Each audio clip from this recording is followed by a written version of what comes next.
Welcome to This Day in His Story, created by American Heritage Worldwide.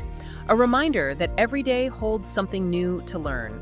Did you know that when you drop a coin into a red kettle at Christmas time or see volunteers helping after a natural disaster, you are supporting a missionary effort that was started by William and Catherine Booth on July 5th, 1865. Learn how the Salvation Army grew from humble beginnings into a worldwide organization that serves millions of people in more than 100 countries throughout the world. Discover that the Salvation Army has over 2,500 brass bands and musical groups around the world, and that its officers wear military-style uniforms as a symbol of service and readiness to help others in times of need. Imagine a global military force with like 1.65 million active personnel. That's a massive number. Right, and they operate in over 100 countries around the world. They possess this highly disciplined chain of command, and they're frequently deployed to the absolute front lines of, well, the world's worst natural disasters. But not in the way you'd typically expect a military to deploy. Exactly, because their weapons aren't rifles or artillery. Their weapons are soup kitchens, secondhand clothing, and, of all things, brass bands. I mean, it sounds like a paradox, but it's really hiding in plain sight. We all see those familiar storefronts, the donation bins, the holiday bell ringers. Yeah, everybody knows the bell ringers. But we rarely stop to actually consider the sheer logistical machinery and the deeply ingrained historical philosophy required to maintain that kind of immediate presence all over the globe. Well, welcome to today's deep dive. Our mission for this conversation is to trace how a small, almost impossibly ambitious 19th century street mission in London transformed into this massive worldwide force for both physical and spiritual aid. It's an incredible trajectory. It really is. And we're going to treat all the facts and historical records in our sources today as an absolute testament to their incredible legacy. We're exploring the rich history, the unexpected military-style structure, and the genuinely incredible global scale of the Salvation Army. It's such a fascinating organizational study because to truly understand the Salvation Army, you have to understand how their unique structure, which is modeled quite literally on a military hierarchy, allows them to operate on a scale that most modern, heavily funded corporations can really only dream of. Okay, let's unpack this. Because to really grasp... All right, back to London. Yeah, specifically July 5, 1865, the East End of London. And if you know anything about the geography of 19th century London during, the height of the Industrial Revolution, the East End was just the epicenter of urban hardship. Oh, absolutely. The conditions in the East End during that specific era were notoriously grim. You had this massive population explosion driven by industrialization, which led to severe overcrowding, basically non-existent sanitation, and just rampant destitution. A really tough place to survive. Exactly. There was no real social safety net at all. It was a place where the socially outcast, the hungry, and the homeless were largely ignored by mainstream Victorian society. And they were certainly ignored by the established institutions. And walking right into the middle of that dense, chaotic environment is William Booth. Yes. He was an English evangelical minister, and along with his wife, Catherine, they founded a charitable organization designed specifically to meet the physical and spiritual needs of the poor in that exact neighborhood. But the way they went about it was entirely countercultural. It was a radical departure from the norm of the 1860s. Because back then, the traditional approach was just entirely different, right? Yeah, very different. At the time, the traditional approach to ministry and charity was heavily institutionalized. You built an imposing brick-and-mortar church, you opened those heavy wooden doors on a Sunday, and you expected... Yeah. William and Catherine Booth basically looked at the spiritual supply chain of their era and realized the brick-and-mortar church was the bottleneck. So they cut up the middleman, they took the gospel and the physical aid directly to the pavement, they delivered the product straight to the consumer on the street corner. And that direct delivery system, it wasn't just some marketing gimmick. It was born out of a fundamental human truth that they recognized on those streets. Which was what, exactly? Well, you cannot effectively address someone's spiritual needs or preach a theological message to them if they are starving, freezing, or completely destitute. Wow, yeah, that makes perfect sense. The physical intervention, the food, the warmth, the shelter, it had to happen concurrently with the spiritual teaching. Care for the body, teach the soul. The two missions were deeply, inextricably intertwined from day one. It's an incredibly pragmatic approach to faith. But taking your mission out of a quiet sanctuary and into the chaotic streets of 19th century London requires a serious level of toughness. And discipline. Yes, serious organization. Which brings us to an aspect of the Salvation Army that I actually struggle with a bit in a modern context. I'm talking about the military architecture. The militaristic framework is arguably their most defining operational characteristic. It is, but why the uniforms? I mean, today, Salvation Army officers still wear these crisp military-style uniforms. Our sources point out that this tradition is deeply rooted in the spirit of the mid-1800s. Right. But in a modern context, matching military uniforms for a charitable group feels a bit, I don't know, jarring, maybe even intimidating. Why stick to an 1800s aesthetic today? What's fascinating here is the underlying logic of that aesthetic. It is very easy for us to look at those uniforms today and view them simply as a quaint historical costume or some antiquated tradition. That's definitely how I saw it. But that completely misses the utility of the garment. The uniform is, and always has been, a highly calculated, brilliant operational strategy. How so? Because my initial thought is that a uniform creates a barrier, like it separates us from them. Well, think about what a uniform communicates fundamentally. It reflects a highly disciplined and mobile organization. Okay, I'm following. When you wear a uniform, you are visually signaling that you belong to a collective, that you operate under a strict chain of command, and that you are deployed with a specific purpose. So it's about efficiency. Exactly. It's designed for a workforce that needs to respond quickly and efficiently to human needs, whenever and wherever they arise, without stopping to negotiate roles or hierarchy on the ground.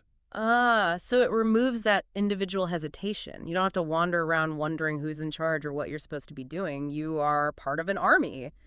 You have orders. Precisely. Furthermore, the uniform serves as a vital beacon. Imagine you're in a crisis situation, a disaster zone, or a chaotic city street. Just total panic everywhere. Right. When there is panic all around, a uniform is instantly recognizable. It visually cuts through the noise. It signals immediate safety, readiness, and a commitment to serving the public. That is why Salvation Army officers always wear their uniforms when they are on duty. That makes so much sense now. It is an outward symbol of what they call perpetual availability. Perpetual availability. That is a powerful concept. It really anchors back to General William Booth's core belief, which was that everyone has something to give and a way to help others. Absolutely. You put on that uniform and you are universally broadcasting, I am here and I am available to help. And obviously, this disciplined, highly mobile structure wasn't going to stay contained in just a few neighborhoods in London. They had their sights set on scaling up. And they expanded with the exact same strategic deployment you would expect from a military general staff. They looked across the Atlantic. Yes. And this involves one of my favorite historical details from the sources. William and Catherine Booth actually sent their seventh child, Evangeline Booth, all the way to North America to establish the mission there. Quite an assignment for your kid. Right. And she didn't just show up to run a local chapter. She served as the national commander of the United States branch for a staggering 30 years. 30 years at the helm of the U.S. branch during a period of massive national growth, industrialization, and upheaval. That is a remarkable tenure of leadership. Really? Evangeline provided the stability and the strategic top-down vision necessary to scale their operations across an entire, geographically massive continent. But they needed that military-level organization for a very specific reason. Because this structure was about to be put to the ultimate test. Crises were coming. Yeah, they weren't just running quiet soup kitchens and back alleys anymore. They were walking straight into some of the most catastrophic events of the early 20th century. This is a critical pivot point in their history. The Salvation Army didn't just quietly grow their membership rolls in the background. Their modern reputation was forged in the fires of major global and national crises. Let's talk about how that mobilization actually worked, because the sources highlight how the organization really cemented its prominence in the United States. It was trial by fire. It really was. It wasn't through some massive public relations campaign. It was through rapid, large-scale disaster relief. Specifically, two incredibly devastating tragedies at the dawn of the 1900s. The first was the catastrophic hurricane in Galveston, Texas in 1900. The Galveston hurricane remains one of the deadliest natural disasters in U.S. history. The destruction of that island was absolute. Just leveled. And the Salvation Army was right there launching massive fundraising and relief efforts. And then just 6 years later, They did it again during the devastating 1906 earthquake in San Francisco. Another totally unprecedented disaster. We're talking about major American cities that were quite literally reduced to rubble. And this organization was mobilizing troops, their Salvationists, to provide direct aid. But put us in that time period for a second. Okay. Imagine you're trying to coordinate disaster relief in Galveston in 1900 or San Francisco in 1906. You have no cell towers, no highways, no internet. How do you actually deploy to a disaster zone? That is exactly why the military structure was their greatest asset. In an era where transportation was incredibly slow and communication networks could be severed for weeks by a storm or an earthquake, you cannot manage a disaster response by committee. Right, there's no time to have a meeting about it. Exactly. You need an incredible amount of pre-existing discipline and a centralized chain of command with decentralized execution. A local officer in San Francisco didn't need to wait for a telegram from London or New York to know what to do. They already had their marching orders. Their orders were baked into their operational DNA. Feed the hungry, shelter the homeless, comfort the grieving. The military architecture was uniquely suited for rapid deployment in an analog world. That's brilliant. And they didn't limit this rapid deployment to just natural disasters. When the World Wars broke out, these Salvationists expanded their relief efforts globally. They stepped right into the conflict. They offered dedicated services to soldiers serving in both World War I and World War II, bringing aid right up to the front lines of human conflict. They were in the trenches, literally and figuratively. They provided comfort, physical sustenance. They famously popularized the donut for American soldiers, actually, and spiritual support to young men enduring unimaginable trauma. Wow, the donut thing is wild. Yeah. It solidified their reputation not just as a local urban charity, but as an essential, fearless support system in times of global crisis. So wait, what does this all mean for their core identity? Did they transition from being a religious group to just an emergency response team?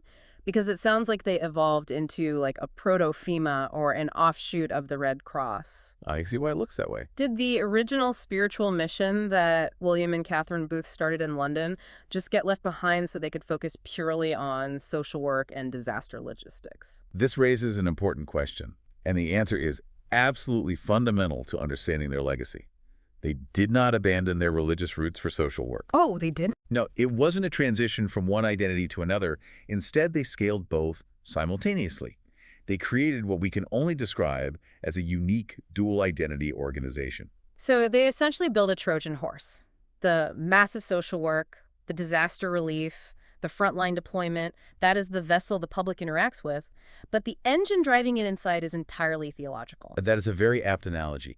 The social work, the feeding, the sheltering, the emergency aid, it was never viewed by the Booths or their successors as secular charity work that was somehow separate from their religious mission. It was all one thing to them. Exactly. It was the practical, unavoidable application of their faith.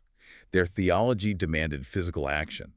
So, as the need for emergency response grew nationally and globally, their capacity and their drive to deliver the gospel grew right alongside it. The two elements are inextricably linked. Here's where it gets really interesting, because when you look at the modern operations of the Salvation Army, the sheer scale of this dual identity is just staggering. It really is. And I think the vast majority of the public is completely unaware of the religious core that still drives it today. Our sources explicitly state that it is fundamentally, legally, and officially a Protestant organization. Yeah, it is a crucial point that often gets lost in the public perception of the Red Shield. Right. Its core mission, stated clearly in its foundational documents, is to preach the gospel of Jesus Christ based on the Bible, and its message is motivated by the love of God. Crucially, and wait, let's pause on this fact, because this completely shattered my perception when I read it in our sources. The part about the buildings. Yes, Salvation Army halls are actually registered as places of worship. They feature ordained ministers of religion who have the legal authority to conduct weddings and funerals. They are fully functioning churches. The officer in the uniform ringing the bell outside your local grocery store in December isn't just a volunteer fundraiser or a charity worker. They are very often an ordained minister. I mean, theoretically, under this one organizational umbrella, you could walk into a building, get legally married by an ordained minister, receive immediate disaster relief if a hurricane hits the next day, and then sit down to listen to a world-class brass band. The brass bands are another fantastic historical artifact that has survived and thrived, and they actually solve a specific logistical problem the early Army faced. Right. Talk about the friction of the early days. If you are an ordained church offering serious theological services, but you don't have a big cathedral with a bell tower, how do you get people to pay attention to you on a chaotic street corner in the 1800s? Well, you don't use silent prayer.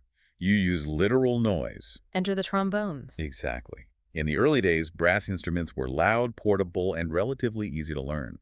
They were the perfect tool to cut through the din of a noisy street, again, bypassing the pulpit for the pavement. Just brilliant marketing, honestly. You play triumphant, perfectly synchronized music in the middle of a crowded thoroughfare, and a crowd will organically gather.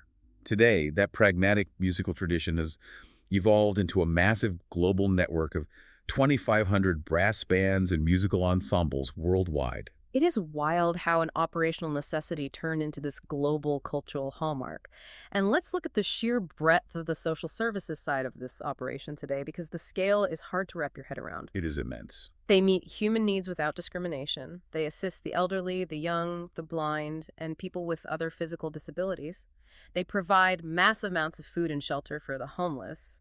But it goes way deeper than that. It touches almost every aspect of social care. Yeah. They operate dedicated food distribution centers, intensive alcohol and drug rehabilitation programs, community centers, complex social work centers, the secondhand retail stores we all recognize, recreational facilities, evangelical centers, and even fully functioning hospitals in some parts of the world. If we connect this to the bigger picture, it is almost difficult to comprehend the logistical footprint. Managing hospitals, coordinating global disaster relief across different political borders, running long-term rehabilitation centers, and overseeing thousands of places of worship requires an administrative infrastructure that rivals major multinational corporations. And the numbers back that up in a way that is frankly mind-blowing. Let's synthesize these staggering statistics from our sources. Worldwide, the Salvation Army has 1.65 million members. Wow. To put that in perspective, that is larger than the total active duty personnel of the entire United States military. That's incredible. They operate nearly 8,000 locations in over 100 different countries. They maintain 15,000 congregations. There are 26,000 full-time ministers or officers. And in the United States alone, they have 450,000 active members whom they refer to as soldiers. Those numbers represent a massive, deeply decentralized global network that somehow still functions with the precision and the cohesion of a centralized military branch. And perhaps the most remarkable aspect of this entire globe-spanning operation is how it manages to sustain itself economically. Right, because how on earth do you pay for 8,000 locations, hospitals, rehab centers, and rapid response disaster relief across 100 countries? You don't have a government taxing authority to fund this. Our sources confirm that the entire organization is funded by voluntary contributions and profits from the sale of its publications. This voluntary contributions and publications, no massive tax levies, no mandatory dues, no state funding guarantees, just the free will offerings of millions of people who believe in the mission. It's a huge level of trust. It is a profound testament to the trust they have built over a century and a half. It speaks to the enduring legacy of the Booths' original vision. Trust is not given, it is earned by constantly proving their value on the streets, in the trenches of world wars, and in the aftermath of leveling earthquakes and hurricanes. They have maintained the public's trust. And consequently, the public continues to fund their operations. It really is an awe-inspiring journey when you step back and look at the whole tapestry at once. We started this deep dive in 1865. William and Catherine Booth make a conscious, risky decision to walk out of the comfortable, institutionalized church model. Leaving safety behind. They walk straight into the gritty, desperate, ignored streets of the East End of London. They bypass the bottleneck and bring the help directly to the people. And through a commitment to absolute discipline, a highly unique militaristic organizational structure, and an unwavering dual identity dedication to serving both the physical body and the spiritual soul, they built something entirely unprecedented in human history. From the cobblestones of London, to the rubble of the San Francisco earthquake, to the muddy front lines of world wars, all the way to a modern 1.65 million member global force today. It is an unbelievable trajectory. It really is. There's a foundational theological concept found in the religious text Doctrine and Covenants, specifically section 58, verse 27, that our sources highlight. It perfectly encapsulates the driving ethos behind this entire organization's existence.